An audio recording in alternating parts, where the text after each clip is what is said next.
Ça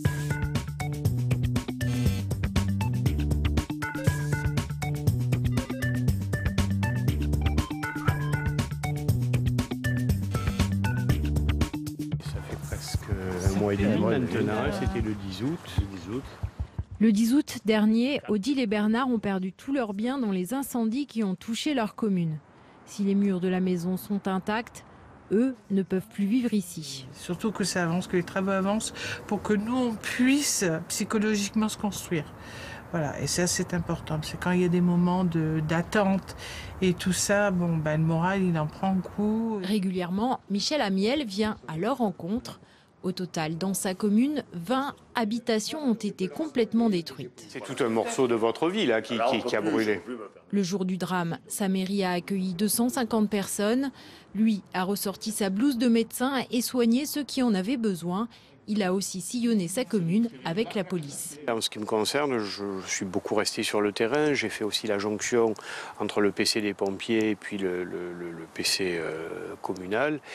Et puis, on a assisté toute la nuit à ce cauchemar. Commune défigurée, paysage de désolation, Michel Amiel s'est tout de suite engagé à reloger les sinistrés. On remercie beaucoup pour l'énergie qu'il a mis pour ces sinistrés, pour que ça avance très très vite. Et ça nous a beaucoup soulagés. À quelques kilomètres, d'autres cendres, celles du lycée professionnel. Les plans sont déposés à la région, c'est validé d'ailleurs cette semaine. Aujourd'hui, même si c'est une compétence de la région, la mairie s'implique dans la reconstruction. Comme on pourrait imaginer, compte tenu malheureusement de ce qui reste de ce terrain, qu'il y ait une espèce d'aménagement là, la mairie va aider à 3 niveaux. Premier niveau, le stockage d'un certain nombre d'appareils, de matériel qui ont pu être épargnés. Deuxièmement, la délivrance du permis de construire. Et troisièmement, donc, apporter notre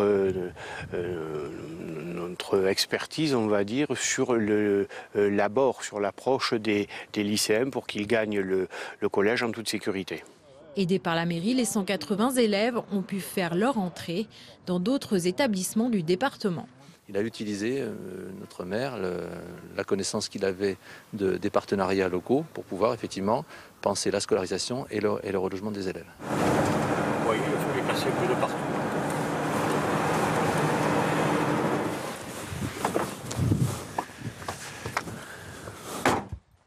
Au Pen Mirabeau, sur les 1200 hectares de forêt, 40% ont flambé.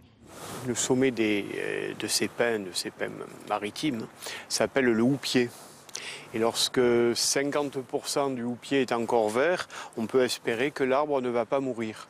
Donc il suffit de regarder autour de nous pour voir qu'il y a beaucoup d'arbres qui, bien qu'étant encore debout, sont probablement condamnés.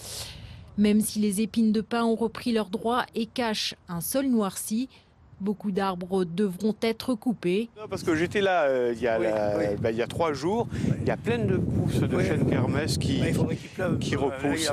La repousse et le reboisement, un des engagements de ce marathonien qui a l'habitude de venir s'entraîner dans les forêts des Pen Mirabeau.